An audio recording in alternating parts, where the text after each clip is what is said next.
ఏ విషయమైనా పిల్లలకి కథల రూపంలో చెప్తే బాగా మనసుకి నాటుకుంటుంది. దానికి ఉదాహరణ ఏంటంటే, నేను 4వ తరగతి చదువుతున్నప్పుడు మా సైన్స్ మాస్టర్ చలపతిరావు గారు ఆయన పేరు. ఆయన ఒక కథ చెప్పారు. ఒక పాఠం చెప్పారు. కథ కాదు నిజానికి. ఆ పాఠం పేరు ఏంటంటే ముక్కు మీద పాఠం. మనకి ముక్కు అనేది ఒక ధనాగారంగా, ఆ ముక్కుకి మనకి గాలి వెళ్తుంది. ఆ గాలి వెళ్ళేటప్పుడు దుమ్ము ధూళి కణాలు కూడా వెళ్ళిపోతాయి. ఈ దుమ్ము ధూళి ఎలాంటివి అంటే దొంగలు లాంటివి. చిన్న చిన్న రోమాలు మన ముక్కు లోపల ఉంటాయి. ఆ రోమాలు పోలీసులు లాంటివి.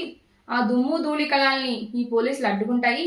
అప్పుడు మనం స్వచ్ఛమైన గాలి పీల్చుతామని ముక్కు మీద పాఠం చెప్పారు.